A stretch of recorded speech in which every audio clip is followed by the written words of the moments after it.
আসসালামু আলাইকুম। Technique easy এডুকেশনের পক্ষ থেকে নবম দশম শ্রেণীর শিক্ষার্থীদের জানাচ্ছি শুভেচ্ছা।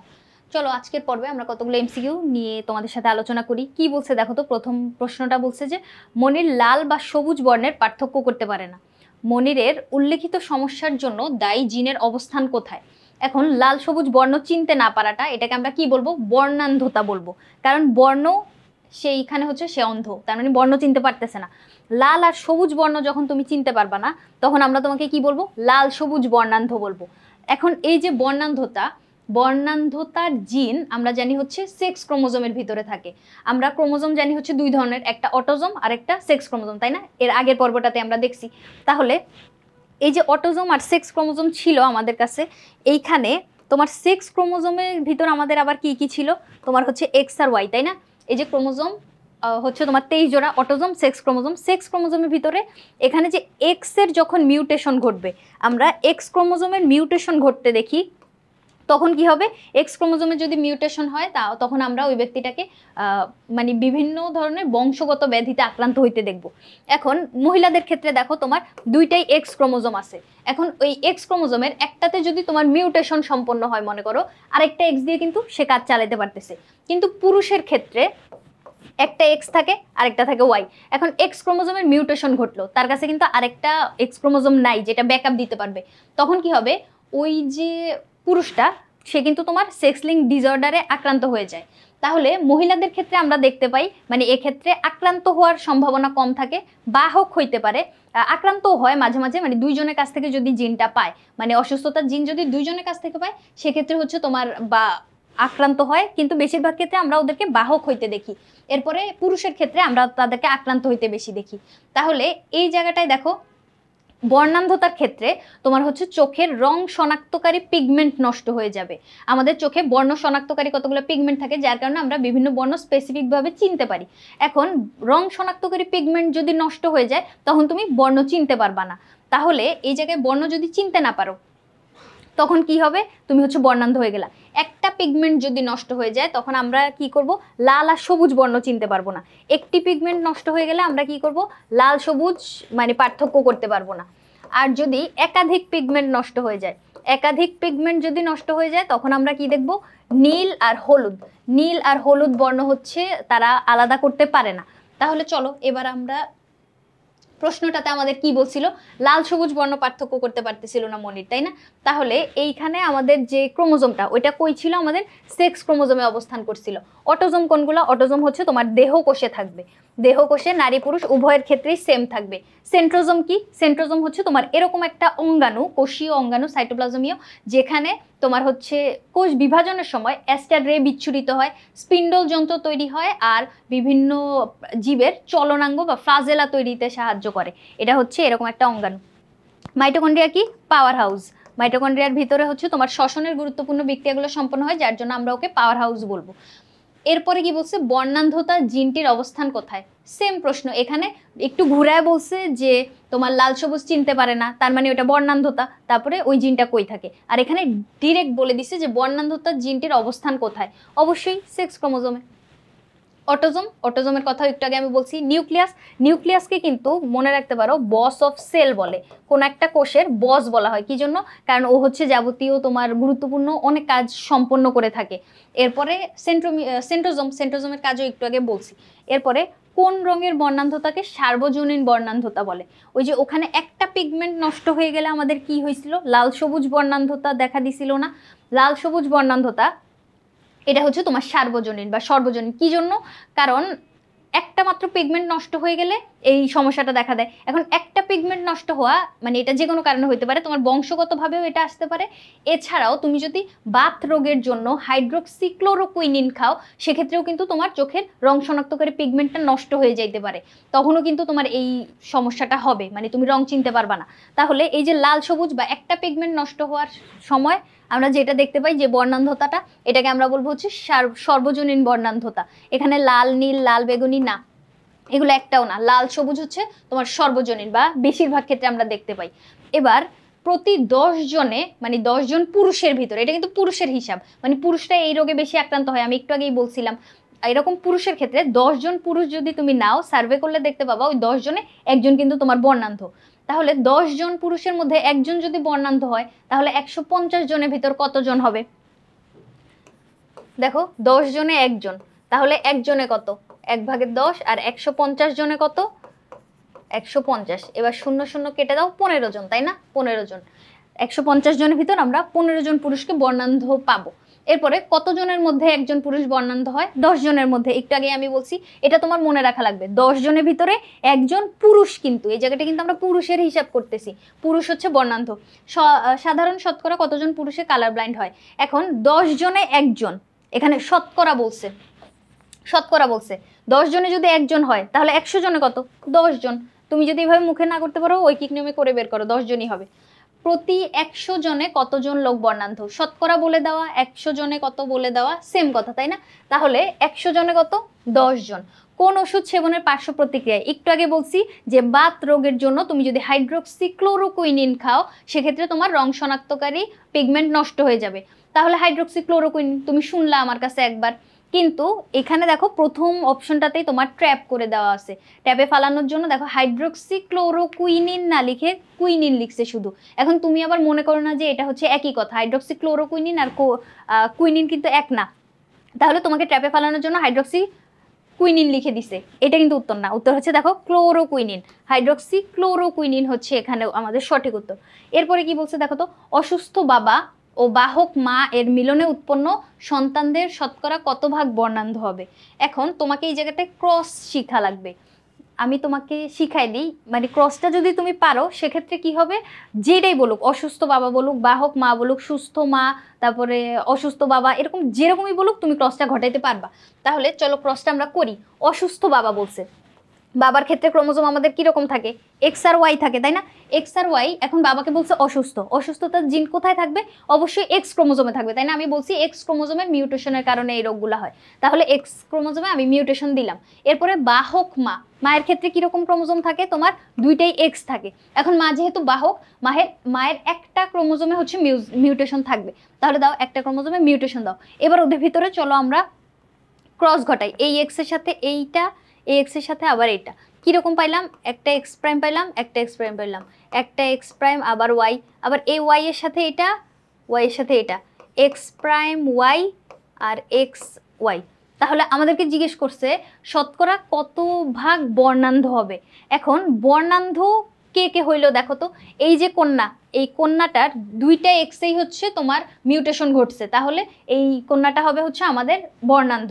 এরপরে এই পুত্রটা দেখো, এক্স আর ওয়াই তো পুত্র, তাই না? তাহলে এই পুত্রটার ক্ষেত্রে তোমার হচ্ছে এই যে এক্স ক্রোমোজোমটায় মিউটেশন ঘটছে, তাহলে ও হচ্ছে তোমার বর্ণান্ধ।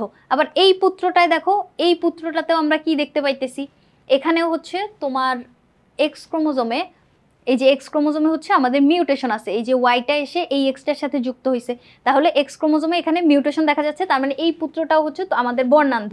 আর একটা মাত্র সুস্থ পুত্র আমরা পাইলাম।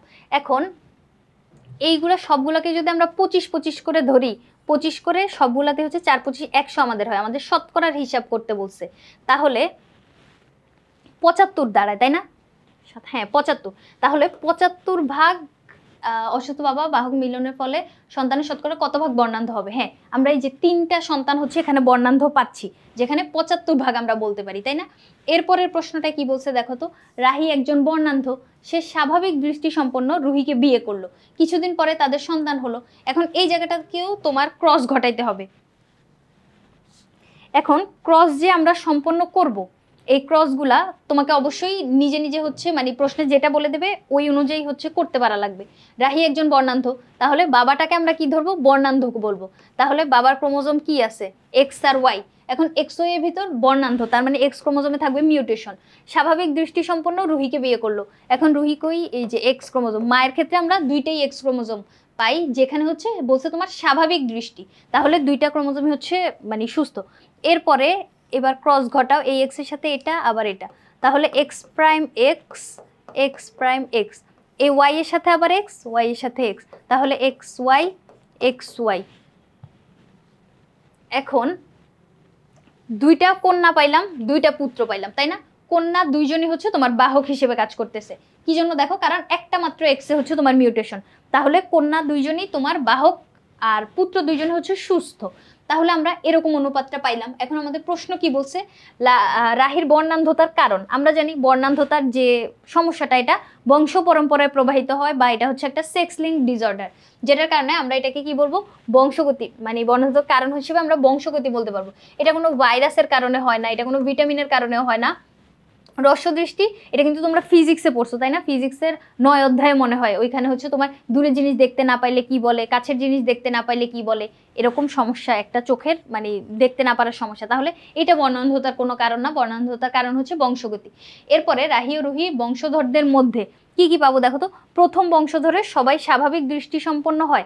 হ্যাঁ, এই যে প্রথম বংশধরটা, এই যে মানে প্রথম জেনারেশন ক্রস ঘটায় আমরা যেটা পাইলাম, এটা হচ্ছে প্রথম জেনারেশন। এখন প্রথম বংশধর ভিতর সবাই স্বাভাবিক দৃষ্টি সম্পন্ন। কি জন্য? এই তুমি বলতে পারো যে এই যে কন্যারা তো বাহক, বাহক হিসেবেও মানে ওরা থাকলেও ওদেরকে কিন্তু আমরা মানে বর্ণান্ধ হিসেবে বলতে পারবো না, কারণ ওদের ভিতরে ওই জিনটা লুকানো অবস্থায় আছে, কিন্তু বাইরে থেকে তুমি দেখলে বুঝবা না। তাহলে আমরা এটা বলতে পারি, হ্যাঁ প্রথম বংশধরে সবাই স্বাভাবিক দৃষ্টি সম্পন্ন। প্রথম বংশধরে পুত্র বর্ণান্ধ হয়। দেখো তো প্রথম বংশধরে কোনো পুত্র কি বর্ণান্ধ দেখতে পাচ্ছ? না, কোনো পুত্র এখানে বর্ণান্ধ না, তাহলে এই অপশনটা ভুল। দ্বিতীয় বংশধরে একজন পুত্র বর্ণান্ধ হবে। হ্যাঁ, এই যে বৈশিষ্ট্যগুলা বা পুত্রদের ক্ষেত্রে, মানে আমরা যেহেতু এখানেই দেখতে পাই নাই, তাহলে অপশন আমাদের দুইটা করে আছে, আমরা বুঝতেই পারতেছি। তাহলে এখানে আমরা কি করব, অবশ্যই দ্বিতীয় বংশধরে একজন পুত্র বর্ণান্ধ হবে, এটা আমরা বলতে পারি। এখন তুমি হচ্ছে আমার কথা কেন বিশ্বাস করবে, আমরা ক্রস করে দেখবো। তাহলে চলো, কিরকম পাইছিলাম, কন্যা সব পাইছিলাম হচ্ছে তোমার বাহক, আর পুত্র পাইছিলাম হচ্ছে তোমার সুস্থ। এখন ওদের ভিতর ক্রস ঘটাও, ক্রস ঘটালে কি রকম হবে, এক্স প্রাইম ওয়াই, আবার এই এক্স এর সাথে এই দুইটাকে ক্রস ঘটাও, এক্স আর এক্স, একটা হচ্ছে এক্স ওয়াই। তাহলে এই যে দেখো একটা পুত্র কিন্তু বর্ণান্ধ পাইলাম, এই যে একজন পুত্র বর্ণান্ধ মিলছে। তাহলে 1 আর 3 নাম্বারটা আমাদের সঠিক ছিল তাই না, 1 আর 3 নাম্বার হচ্ছে আমাদের এই জায়গাটায় সঠিক। এরপরের প্রশ্নটা কি বলছে দেখো তো, স্বাভাবিক রাকিবের সাথে বর্ণান্ধ হেলেনার বিয়ে হয়। এখন স্বাভাবিক রাকিব তার মানে বাবা হচ্ছে স্বাভাবিক, বাবা যদি স্বাভাবিক হয় এক্ষেত্রে আমাদের এরকম একটা ক্রোমোজোম আমরা পাবো। আর বর্ণান্ধ হেলেনা তার মানে মাটা হচ্ছে বর্ণান্ধ। এখন মা তখনই বর্ণান্ধ হবে যখন মায়ের দুইটা ক্রোমোজোমেই এক্স ক্রোমোজোমে হচ্ছে মিউটেশন ঘটবে। কারণ মহিলাদের ক্ষেত্রে আমরা জানি একটা ক্রোমোজোমে যদি মিউটেশন থাকে সেক্ষেত্রে সে বাহক হিসেবে কাজ করবে। আমাদেরকে কি বলছে, বর্ণান্ধ হেলেনা। তাহলে বর্ণান্ধ যেহেতু, সে কি হবে, দুইটা এক্স ক্রোমোজোমেই মিউটেশন থাকবে। তাহলে চলো এবার ক্রস ঘটাই, এই এক্স এর সাথে এই এক্স, আবার এটা, তাহলে একটা এক্স আর একটা অসুস্থ এক্স, আবার একটা এক্স আর একটা অসুস্থ এক্স। এরপরে ওয়াই এর সাথে দুইটা ক্রস ঘটাও, একটা এক্স আর একটা ওয়াই, এক্স এর উপর প্রাইম থাকবে, একটা এক্স প্রাইম আর একটা ওয়াই, তাই না, এরকম আমরা পাইলাম। এবার তার ছেলে সন্তান হলে কত ভাগ বর্ণান্ধ হবে। দেখো তো এখানে দুইটা হচ্ছে ছেলে পাইলাম, দুইটা হচ্ছে কন্যা সন্তান পাইলাম। এখন ছেলেদের ক্ষেত্রে দুইজনের মাথার উপরে কিন্তু এক্স এর উপরে কিন্তু মিউটেশন আছে তাই না, তাহলে ছেলে সন্তান যদি জন্মগ্রহণ করে, ছেলে সন্তান আছেই হচ্ছে দুইজনেই বর্ণান্ধ, তাহলে আমরা কি বলতে পারি, 100% বর্ণান্ধ হবে। মা যদি অসুস্থ হয় সন্তানদের ক্ষেত্রে এটা অনেক বেশি দেখা যায়, ছেলে সন্তানে হচ্ছে মায়ের বৈশিষ্ট্যটা বেশি প্রকাশ পায়, যার জন্য ওই ছেলে দুইজনই কিন্তু তোমার বর্ণান্ধ হয়ে গেছে তাই না। তাহলে দেখো ছেলে সন্তান হলে কত ভাগ বর্ণান্ধ হবে, 100%, মানে দুইজন হয়েছে দুইজনেরই বর্ণান্ধ। এরপরে তার মেয়ে সন্তান হলে বর্ণান্ধতার বাহক হবার সম্ভাবনা কত। এখন মেয়ে সন্তান আমরা একটু আগে দেখছিলাম, মেয়ে সন্তানের ক্ষেত্রে আমরা ক্রসটা কিরকম দেখছিলাম, সুস্থ বাবা ছিল আর হেলেনা হচ্ছে তোমার অসুস্থ ছিল। তখন কন্যা সন্তান কিরকম ছিল দেখো তো, এক্স প্রাইম এক্স, দুইজনে কি ছিল, আমাদের বাহক ছিল তাই না। এখন এই যে বাহক কন্যা পাইলাম আমরা, মেয়ে সন্তান হলে বর্ণান্ধতার বাহক হওয়ার সম্ভাবনা কত, বাহক হওয়ার সম্ভাবনাও 100%, দুইটা কন্যা সন্তান হয়েছে দুইজনেই তোমার বাহক, তাহলে আমরা এটাকে 100% বলতে পারি তাই না। এবার কি বলছে দেখো তো, মাহি একজন বর্ণান্ধ, সে স্বাভাবিক দৃষ্টি সম্পন্ন, মীরাকে বিয়ে করে, কিছুদিন পরে তাদের সন্তান হয়। এখন মাহি আর মীরা তার মানে বাবাটা হচ্ছে মাহি, যে হচ্ছে তোমার বর্ণান্ধ, তাহলে বাবার ক্ষেত্রে নাও বর্ণান্ধতার ক্রোমোজোম এক্স এর উপর থাকবে মিউটেশন। এরপরে স্বাভাবিক দৃষ্টি সম্পন্ন মীরা, তার মানে মা হচ্ছে তোমার স্বাভাবিক, তাহলে নাও স্বাভাবিক একটা মা, দুইটা এক্স ক্রোমোজোম যাদের মাথার উপর কোনো মিউটেশন নাই। এবার তাদের ভিতরে যদি আমরা ক্রস ঘটাই, বর্ণান্ধতার জিনটির অবস্থান কোথায়, আমরা জানি এটা হচ্ছে সেক্স ক্রোমোজোমে থাকে। এরকম প্রশ্ন এর আগেও অনেকগুলো আসছে তাই না। অটোজোমে থাকে না, অটোজোম হচ্ছে ছেলে মেয়ে সবার ক্ষেত্রে সেম। নিউক্লিয়াস না, নিউক্লিয়াস তো হচ্ছে কোষের অভ্যন্তরে থাকা ক্রোমোজোম ধারণ করে, গুরুত্বপূর্ণ কার্যাবলী সম্পন্ন করে, মাইটোকন্ড্রিয়া হচ্ছে পাওয়ার হাউস। তাহলে সেক্স ক্রোমোজোম হচ্ছে আমাদের এই জিনটা অবস্থান করতেছে মাহি ও মীরার বংশধরদের মধ্যে, তাহলে আমাদের বংশধর বের করা লাগবে। তাহলে এই এক্স এর সাথে এই এক্স, এটার সাথে এটা, কি হইলো, একটা এক্স প্রাইম এক্স, একটা এক্স প্রাইম এক্স, এরপর ওয়াই এর সাথে এক্স ওয়াই, দুইটা পুত্র দুইটা কন্যা, পুত্র দুইজনই সুস্থ আর কন্যা দুইজনই হচ্ছে তোমার বাহক। তাহলে প্রথম বংশধরে সবাই স্বাভাবিক দৃষ্টি সম্পন্ন হয়। হ্যাঁ স্বাভাবিক হবে, কি জন্য, কারণ কন্যা বাহক হিসেবে তুমি পাচ্ছ, কিন্তু ওদেরকে বাইরে থেকে দেখলে আমরা বুঝবো না। প্রথম বংশধরে পুত্র বর্ণান্ধ, কই দেখি তো, না তো, পুত্র তো সুস্থ, তাইলে এই অপশনটা বাদ।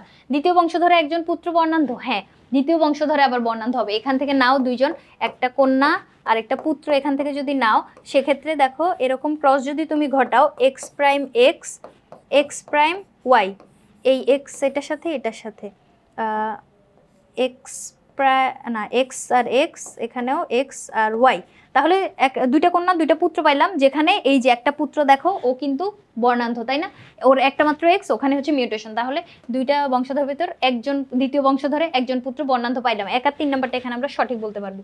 দেখো তুমি এরকম ক্রসগুলো যদি নিজে নিজে করতে পারো, সেক্ষেত্রে যেরকমই বলুক, যাকে অসুস্থ বানাক যাকে বাহক বানাক, তুমি কিন্তু উত্তরটা বের করে ফেলতে পারতেছো। কোন রোগটি বাবা মা থেকে সন্তানের দেহে সঞ্চারিত হয়?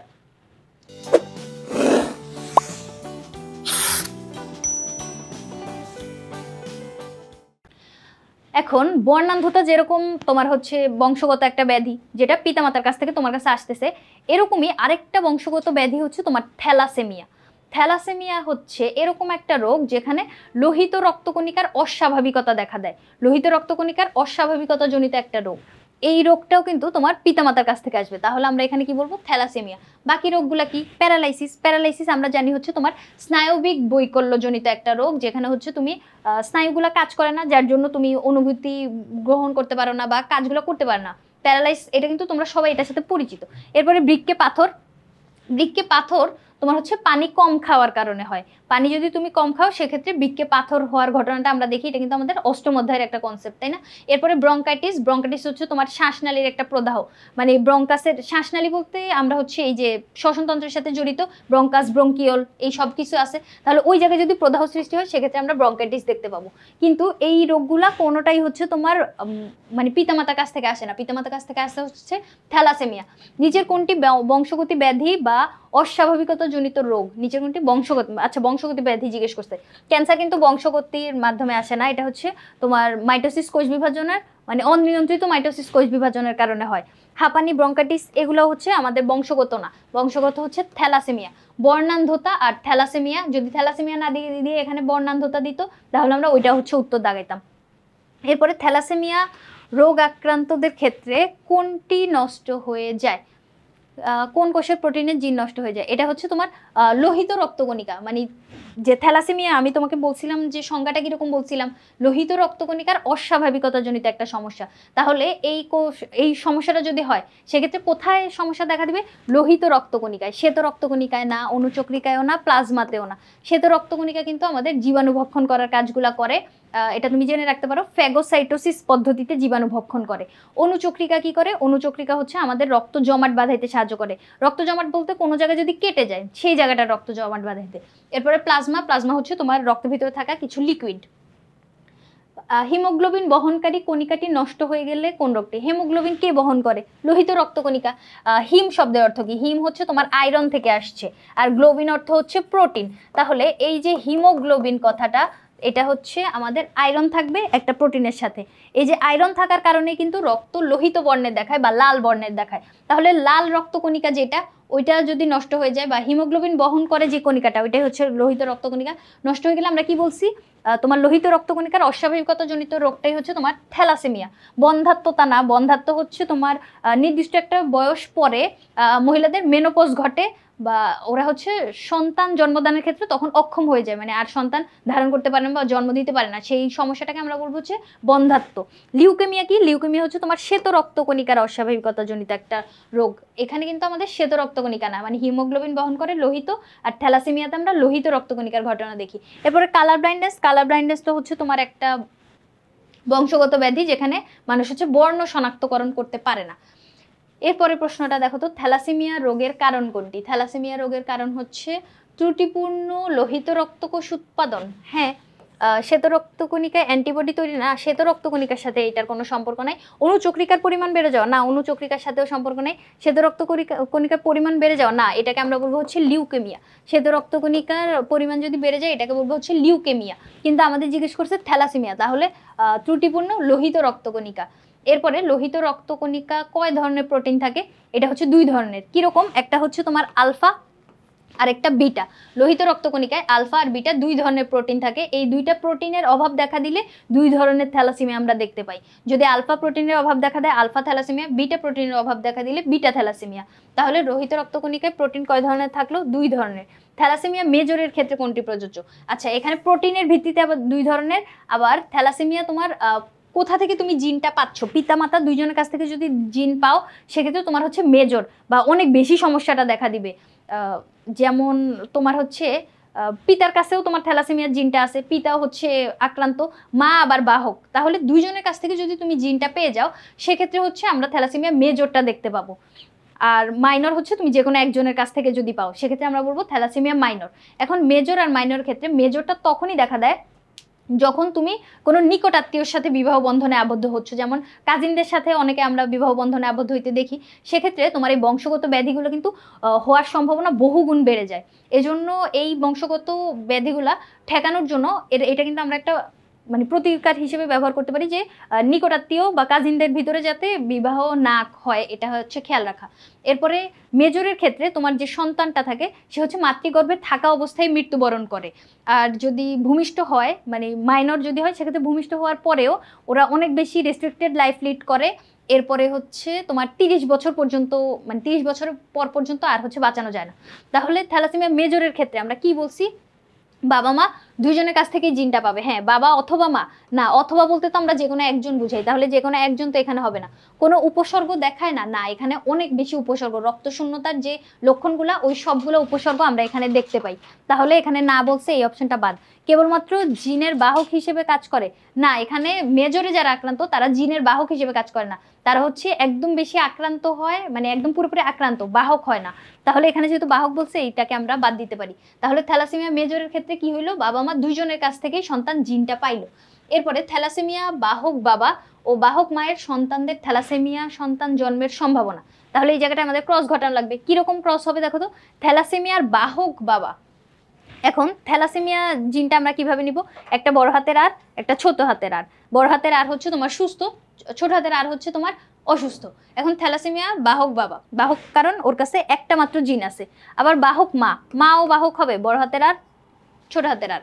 তাহলে দুইজনেই যদি বাহক হয় সেক্ষেত্রে এখন আমরা ক্রসটা ঘটাই, চলো বড় হাতের আর আবার এটার সাথে এটা, দুইটা বড় হাতের আর, একটা বড় আর ছোট আর, এই ছোট আর দিয়ে আবার এই দুইটার সাথে বড় ছোট ছোট ছোট এরকম পাইলাম, তাই না? তাহলে কি বলছে? সন্তানদের থ্যালাসেমিয়া সন্তান জন্মের সম্ভাবনার হার, এই যে সন্তানদের থ্যালাসেমিয়া, মায়ের সন্তানদের থ্যালাসেমিয়া সন্তান জন্মের সম্ভাবনা। এখন থ্যালাসেমিয়া এখানে আমরা কাকে আক্রান্ত পাইলাম? একজনকে পাইলাম, তাই না? থ্যালাসেমিয়া আক্রান্ত হচ্ছে আমাদের এখানে একজন। তাহলে এই জায়গাটায় থ্যালাসেমিয়া বাহক বাবা আর বাহক মায়ের সন্তানদের থ্যালাসেমিয়া রোগে আক্রান্ত। তাহলে দেখো এই জায়গাটায় আমাদের শতকরা হিসাব যদি করি তাহলে এই জায়গাটায় 25-25 যদি তুমি ধরো সবগুলায় 25% 25%, তাহলে 4-25 আমাদের 100 হয়। এখন এই যে শতকরার হিসাবে, কারণ আমাদের সবগুলো হচ্ছে পার্সেন্টে দেওয়া, তাহলে আমরা শতকরার হিসাব যদি করি তাহলে থ্যালাসেমিয়া সন্তান জন্মের সম্ভাবনা কত? দেখো তো, ছোট হাতের আর আছে এরকম সন্তান হচ্ছে আমরা একটা পাচ্ছি, তাহলে 25% হচ্ছে আমাদের থ্যালাসেমিয়া সন্তান জন্মগ্রহণ করবে। আর বাকিগুলা কি জন্য আমি ধরলাম না? বাকিগুলাই দেখো বড় হাতের আর আছে, বড় হাতের আর হচ্ছে আমাদের সুস্থ বুঝাচ্ছিল। এখন সুস্থ আরটা যেখানে থাকবে ওটা হচ্ছে প্রকট বৈশিষ্ট্য। তাহলে সুস্থ আর যেহেতু সবগুলোর ভিতরে একটা করে হইলেও আছে, তাহলে আমরা ওদেরকে কি বলবো? সুস্থ বলবো। সুস্থ হইলেও ওরাও যদিও বাহক হিসেবে কাজ করবে, কিন্তু মানে ওদেরকে আমরা মানে বাইরে থেকে দেখতে সুস্থই দেখবো, কিন্তু ওদের ভিতরে কিন্তু থ্যালাসেমিয়ার জিনটা লুকানো অবস্থায় আছে। তাহলে দেখো সুস্থ আর অসুস্থের অনুপাত যদি আমরা করি, সুস্থ ইস্টু থ্যালাসেমিয়ায় আক্রান্ত, তাহলে আমরা 3 জন পাইলাম সুস্থ, তাই না? আর থ্যালাসেমিয়া আক্রান্ত পাইলাম 1 জন, তাহলে 3:1 অনুপাতটা পাইছি, যেখানে তোমার থ্যালাসেমিয়া হচ্ছে তোমার 25%। এরপরের প্রশ্নটায় যদি আমরা যাই, কি বলছে দেখো তো? বাহক বাবা আর বাহক মায়ের সন্তানের ভিতর থ্যালাসেমিয়া আক্রান্ত সন্তান জন্মের সম্ভাবনা। তাহলে বাহক বাবা আর বাহক মা, একটু আগে আমরা যে ক্রসটা করছি ওইটাই তো, তাই না? এখন বাহক বাবা বাহক মায়ের ভিতর কি বলছে, আক্রান্ত সন্তান জন্মের সম্ভাবনা, সম্ভাবনা একটু আগে আমরা বের করছি 3:1 বের হয়েছিল তাই না, 3 জন সুস্থ 1 জন হচ্ছে অসুস্থ। তাহলে এই জায়গাটায় দেখো 1:3 একই কথা, বাহক বাবা আর বাহক মায়ের ভিতর তুমি যদি ক্রস ঘটাও, একটু আগে কিন্তু আমি ঘটায় দেখাইছি, এটা নিজে নিজে তুমি ক্রসটা ঘটাইলে দেখবা যে 1:3 আসতেছে। এরপরের প্রশ্নটা কি বলছে দেখো তো, এখানে বাবা মা যেখানে হচ্ছে বড় হাতের এ দ্বারা সুস্থ জিন বুঝাইছে, বি দ্বারা হচ্ছে তোমার অসুস্থ জিন বুঝাইছে। আচ্ছা না, এ দ্বারাও সুস্থ জিন, বি দ্বারাও সুস্থ জিন, যেখানে এ আর বি দ্বারা হচ্ছে তোমার বাবা আর মা আলাদা করছে, মানে মেয়েদের ক্ষেত্রে আমরা যে ক্রোমোজোমটা দেখতে পাই, ছেলেদের ক্ষেত্রে যে ক্রোমোজোম দেয় ওইটা বুঝাইছে। আর ছোট হাতের এ দ্বারা হচ্ছে থ্যালাসেমিয়া জিন বুঝাইছে। এখন এখানে ভিতর যখন ক্রস সম্পূর্ণ হইলো, এখানে দুইজনই কিন্তু তোমার বাহক, দেখো এতে এ দিয়ে হচ্ছে তোমার মায়ের ক্রোমোজোম, আর ছোট হাতের এ আছে তার মানে বাহক, আবার বি হচ্ছে বাবা, এখানে ছোট হাতের এ আছে তার মানে বাহক। তাহলে এইখানে যখন সন্তানগুলো জন্মগ্রহণ করলো, এটা পুরোপুরি সুস্থ, এটা হচ্ছে তোমার একটা কন্যা যে তোমার বাহক হিসেবে কাজ করতেছে, এটা একটা পুত্র যে তোমার বাহক হিসেবে কাজ করতেছে, আর এইটা হচ্ছে পুরাপুরি হচ্ছে অসুস্থ। তাহলে এই সন্তানগুলো আমরা পাইলাম। থ্যালাসেমিয়া আক্রান্ত শিশু 1/4 হ্যাঁ, এই যে 4 জন আছে না আমাদের, 4 জনের ভিতর একজনকে কি পাইলাম, থ্যালাসেমিয়া আক্রান্ত পাইলাম। তাহলে থ্যালাসেমিয়া আক্রান্ত শিশু হবে আমাদের 4/1, সুস্থ কিন্তু বাহক শিশু 4/2। হ্যাঁ, এই যে দেখো এ আর বি, বড় হাতের এ আছে তার মানে হচ্ছে একটা কন্যা সন্তান যেটা সুস্থ জিন ধারণ করতেছে, আবার বড় হাতের বি যেটা হচ্ছে সুস্থ জিন ধারণ করতেছে, যেটা হচ্ছে একটা পুত্র। তাহলে দুইজনই হচ্ছে তোমার সুস্থ, কিন্তু ওদের ভিতরে কিন্তু থ্যালাসেমিয়ার জিনটা লুকানো অবস্থায় আছে। তাহলে ওদেরকে আমরা কি বলতে পারবো, বাহক বলতে পারবো, সুস্থ কিন্তু বাহক। তাহলে 4 জনের ভিতর 2 জন, এটাও সঠিক। সুস্থ শিশু 4/2, না, সুস্থ শিশু তো 4/2 না, 4/1, মানে ওকে আমরা একদম সুস্থ বলতে পারি। তাহলে ওর হিসাব যদি করি 4/1 হয়। আবার ওদেরকেও সুস্থ বলা যায় যদি ওরা বহন করতেছে, বাহক হিসেবে কাজ করে, কিন্তু বাইরে থেকে দেখতে ওরা সুস্থ। তাহলে এই জায়গাটা 4/2 না, আমরা এটা বলতে পারি না। 1 আর 2 নাম্বারটা এখানে সঠিক। এরপরে কি বলছে দেখো তো, এম দম্পতির উভয়ই থ্যালাসেমিয়ার বাহক। এন দম্পতির মধ্যে স্বামী বর্ণান্ধ, স্ত্রী স্বাভাবিক দৃষ্টি সম্পন্ন। আচ্ছা, ওরা থ্যালাসেমিয়ার বাহক, আবার হচ্ছে বর্ণান্ধতার জিনও আছে। এখন একটা দম্পতি, আচ্ছা এম একটা দম্পতি, যে দম্পতির বাবা মা দুইজনই হচ্ছে তোমার থ্যালাসেমিয়ার বাহক। এখন কি বলছে, এন দম্পতির সন্তানদের ক্ষেত্রে, এন এর ক্ষেত্রে কি বলছে, এন হচ্ছে তোমার স্বামী বর্ণান্ধ আর স্ত্রী স্বাভাবিক দৃষ্টি সম্পন্ন। তাহলে এই জায়গায় আমাদের বর্ণান্ধতার ক্রসটা ঘটানো লাগবে। কি বলছে, সন্তানদের ক্ষেত্রে আমরা কি দেখতে পাবো, ক্রসের মাধ্যমে আমাদের বের করা লাগবে। তাহলে স্বামী হচ্ছে বর্ণান্ধ, তাহলে এক্স এর উপরে আমরা দিব মিউটেশন, আর স্ত্রী কিরকম ছিল, স্বাভাবিক দৃষ্টি সম্পন্ন, তাহলে এখানে কোনো মিউটেশন হবে না। এবার ক্রস ঘটাও এই এক্স এর সাথে, এবার এটা এটার সাথে এটা কিরকম পাইলাম, একটা এক্স প্রাইম এক্স আর একটা এক্স প্রাইম এক্স, এই ওয়াই এর সাথে আবার এই দুইটার ক্রস ঘটাও, এক্স ওয়াই, এরকম জিনিসটা আমরা পাইলাম। দেখো তো, দুইটা কন্যা দুইটা পুত্র, যেখানে কন্যা দুইজনই হচ্ছে তোমার বাহক, তাই না? দেখো দুইটার এক্স এর উপরেই কিন্তু একটা একটা করে হচ্ছে মিউটেশন আছে। তাহলে একটা এক্স এর মাথার উপরে যদি মিউটেশন থাকতেছে, আমরা বলতে পারবো এই কন্যাটা হচ্ছে তোমার বাহক হিসেবে কাজ করবে। তাহলে কন্যা এখানে 2 জন মানে জন্মগ্রহণ করছে, তাহলে 2 জনের ভিতরে 2 জনই হচ্ছে তোমার বাহক, তাহলে সকল কন্যা বাহক, এটা আমরা বলতে পারি। তারপরে পুত্র, দেখো 2টা পুত্র সন্তান হয়েছে, 2 জনই হচ্ছে তোমার সুস্থ, তাহলে সকল পুত্র সুস্থ, এটাও বলতে পারি। এখন সকল সন্তান বর্ণান্ধ, না, এখানে পুত্র 2 জন তো সুস্থই পেয়ে গেলাম, আবার কন্যা 2 জন হচ্ছে তোমার বাহক, তাহলে এখানে বর্ণান্ধ আমরা একজনকেও পাচ্ছি না। তাহলে 1 আর 3 নাম্বারটা আমরা সঠিক বলতে পারবো, 1 আর 3 নাম্বারটা। এবার এম ও এন দম্পতির সন্তানদের মধ্যে কত শতাংশ বাহক হবে? তাহলে এম আর এন, বর্ণান্ধতারটাও বের করা লাগবে, তোমার থ্যালাসেমিয়ারটাও বের করা লাগবে। তাহলে এই জায়গাটায় বর্ণান্ধতারটা কিন্তু বের করলাম। এখানে সন্তানদের মধ্যে বাহক কত শতাংশ হয়েছে দেখো তো, বাহক হচ্ছে তোমার মানে অর্ধেক, মেয়ে 2 জন ছেলে 2 জন, মেয়ে 2 জনই হচ্ছে তোমার বাহক, তাহলে এখানে আমরা 50% বলতে পারতেছি। এবার থ্যালাসেমিয়ারটা আবার বের করো। থ্যালাসেমিয়ারটা যখন আমরা একটু আগে বের করছিলাম, এরকম পাইছিলাম না? এখানে হচ্ছে তোমার সুস্থ আর বাহকের ক্ষেত্রে এই যে বড় হাতের আর, এখানে 2টা, একটা বড় আর ছোট আর, এখানে একটা বড় আর ছোট আর এটা হচ্ছে 2টাই ছোট আর, তাই না? তাহলে এবার বাহক তাকাও তো, এই যে একটা 2টা, 2 জন হচ্ছে এখানে বাহক হিসেবে কাজ করতেছে, তাহলে 4 জনের ভিতর 2 জন, এখানেও 4 জনের ভিতর 2 জন, তাহলে হচ্ছে আমরা অর্ধেক বলতে পারতেছি, তাই না? 50%, উভয় ক্ষেত্রে আমরা 50% বাহক দেখতে পাচ্ছি। সুস্থ বাবা এবং বাহক মায়ের সন্তানদের মধ্যে শতকরা কত ভাগ বর্ণান্ধ? তাহলে এখানে ক্রস ঘটাও, সুস্থ বাবা নাও, একটা এক্স আর একটা ওয়াই, এখানে ওনার এক্স ক্রোমোজোমে মিউটেশন দিব না কারণ উনি হচ্ছে সুস্থ। এবার মা দিব বাহক, একটা এক্স আর একটা এক্স, যেখানে একটা এক্সে থাকবে হচ্ছে মিউটেশন, মেয়েদের ক্ষেত্রে একটা এক্সে যদি মিউটেশন থাকে সেক্ষেত্রে বাহক হিসেবে কাজ করবে। এবার ক্রসটা ঘটাও, যে এই এক্স এর সাথে একটা, এটার সাথে এটা, কি পাইলাম, একটা এক্স প্রাইম, একটা এক্স আর একটা এক্স, আবার এই ওয়াই এর সাথে এই দুইটার ক্রস ঘটাও, এক্স প্রাইম আর ওয়াই, এক্স আর ওয়াই, কিরকম পাইলাম দেখো তো। শতকরা কত ভাগ বর্ণান্ধ বলছে, তাহলে বর্ণান্ধ যদি বলে এই কন্যাটার কাছে আমরা মিউটেশনের এক্স দেখতে পাচ্ছি, কিন্তু একটা মাত্র এক্স যেহেতু মিউটেশন ঘটছে তাহলে এখানে সে বাহক হিসেবে কাজ করবে। এই কন্যাটা সুস্থ, এই পুত্রটা সুস্থ, একজন মাত্র পুত্র আমরা এখানে অসুস্থ পাইলাম। তাহলে সুস্থ বাবা আর বাহক মায়ের ভিতর আমি যখন ক্রস ঘটাইলাম শতকরা কত ভাগ বর্ণান্ধ পাইলাম, একটা সন্তান শুধু বর্ণান্ধ পাইছি। তাহলে একটা সন্তান বর্ণান্ধ হইলে শতকরা হিসাব করলে 4 জন, তাহলে 4 25 100, তাহলে আমরা 25% এখানে হচ্ছে বর্ণান্ধ পাচ্ছি। তাহলে 25% এখানে বর্ণান্ধ। থ্যালাসেমিয়া রোগী কোনটি খেতে পারেন? থ্যালাসেমিয়া রোগ যখন হয় আমরা জানি হচ্ছে লৌহ সমৃদ্ধ খাবার খাইতে পারে না। থ্যালাসেমিয়া ব্যক্তিরা লৌহ সমৃদ্ধ খাবার খাইতে পারে না। কি জন্য লৌহ সমৃদ্ধ খাবার খাইতে পারে না? কারণ তাদের যে মানে রক্তে তোমার হচ্ছে আয়রন শোষণ করার ক্ষমতা, মানে আয়রন বিপাক হয় না। এখন আয়রন যদি বিপাক না হয় সেটা রক্তের ভিতর জমাট বেঁধে যাবে। এখন জমাট বেঁধে গেলে তো এটা মানে আরো বেশি সমস্যা হয়ে যাবে। থ্যালাসেমিয়া রোগীরা কিন্তু অনেক মানে হচ্ছে নিয়ম শৃঙ্খলা মেনে লাইফ লিড করা লাগে, ওদেরকে কিছুদিন পরপরই হচ্ছে তোমার রক্ত প্রদান করা লাগে, তারপরে তোমার হচ্ছে এরকম বেছে বেছে খাবার খাওয়া লাগে। আয়রন ট্যাবলেট ওরা খাইতে পারে না, কি জন্য? আয়রন সমৃদ্ধ খাবার, লৌহ সমৃদ্ধ ফলগুলা, এই খাবারগুলো হচ্ছে ওরা খেতে পারে না, যার জন্য মানে আমরা বলতে পারি যে কোনটি খেতে পারেন। তাহলে ওইগুলা যদি বাদ দাও, তুমি আয়রন সমৃদ্ধ খাবারগুলো যদি বাদ দিয়ে দাও, সেক্ষেত্রে যেটা আমরা খাইতে পারবে ওইটা হচ্ছে এখানে দিব। তাহলে যকৃৎ, যেটা যকৃতে আমরা জানি, যকৃৎ বলতে কলিজা, আমরা কলিজা খাইতে গেলে দেখি না কিরকম আয়রনের মতো মানে ফেরিট একটা ফ্লেভার আসে, তাহলে যকৃৎ সে খাইতে পারবে না। ডিম আর মাংসও খাইতে পারবে না, কারণ এগুলোতে হচ্ছে তোমার আয়রন থাকে। কিন্তু মাছ, যেটা মাছে কিন্তু আমাদের প্রোটিন থাকে শুধুমাত্র, তাহলে সে মাছ খেতে পারবেন। বলছে যে কোনটা খেতে পারবেন, তাহলে মাছ। তারপরে রিফাতের চেহারা মাঝে মাঝে ফ্যাকাশে হয়ে যায়। রক্ত শূন্যতাকে প্রাথমিকভাবে দায়ী করলেও ডাক্তারি পরীক্ষায় জানা গেল এটি একটি অটোসোমাল রিসেসিভ ডিসঅর্ডার।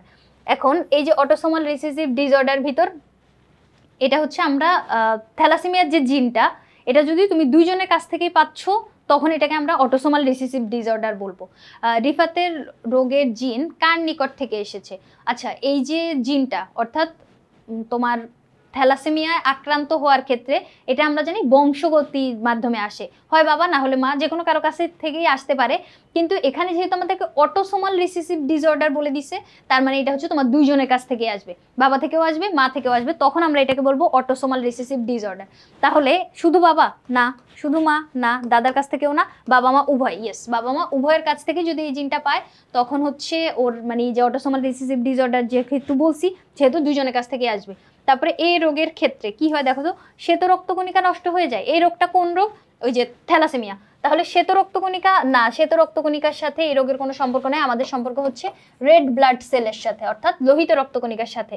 তারপরে কলা খাওয়া ঠিক নয়, সারা বছর রক্ত প্রদান করতে হয়। হ্যাঁ, এই যে কলা, যেটা বলতে হচ্ছে তোমার আয়রন আছে এরকম খাবার, তো আয়রন সমৃদ্ধ খাবার তো তারা খেতে পারে না, কারণ একটু আগে আমি বলছি ওদের দেহে হচ্ছে আয়রন বিপাক হয় না, তাহলে কলা ওরা খাইতে পারবে না, কলা খাওয়া সঠিক নয়। তারপরে সারা বছর রক্ত প্রদান করতে হয়, হ্যাঁ ওদেরকে কিন্তু কিছুদিন পরপরই হচ্ছে রক্তদান করতে হয়, কারণ ওদের রক্তশূন্যতার যে সমস্যাটা, তো রক্তশূন্যতা রোধ করার জন্য তো রক্ত প্রয়োজন হয়। তাহলে 2 আর 3 নাম্বারটা আমরা এখানে সঠিক বলতে পারতেছি। থ্যালাসেমিয়া মূল চিকিৎসা করা হয় ওই যে রক্তদান করতে হয়। এখন তুমি রক্ত দিয়ে এটা দেখেই হচ্ছে দাগাই দিও না, হ্যাঁ আরে আমি তো ক্লাসে শুনছি যে দানহা ম্যাডাম বলতেছিল ওদেরকে কিছুদিন পর রক্ত দিতে হয়, তাহলে রক্ত দিয়ে চিকিৎসা করা যায়, ঔষধ দিয়েও কিন্তু করা যায়। এখন রক্ত দিয়ে ঔষধ দিয়ে, ঔষধ আর থেরাপি না, ওদের কিন্তু এখানে কোনো থেরাপি নেই, তাহলে ঔষধও দেওয়া যায় রক্তও দেওয়া যায়, তাহলে দুইটাই হচ্ছে ওদের সঠিক। তাহলে প্রথম অপশনটা দেখেই কিন্তু ধামাধাম দাগাই দিও না, দেখো পরে অপশনটা আরো সুন্দর আছে।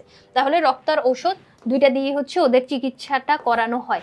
এরপরে চলো আমরা যাই, কি বলছে, আচ্ছা নেই। তাহলে আজকে আমরা কতগুলো প্রশ্ন সমাধান করলাম, আশা করি তোমরা এগুলো বুঝতে পেরেছো। পরবর্তী পর্বে আমরা অন্য কোনো এমসিকিউ সমাধান নিয়ে তোমাদের সামনে হাজির হব। পরবর্তী পর্ব দেখার আমন্ত্রণ রইল। ধন্যবাদ সবাইকে।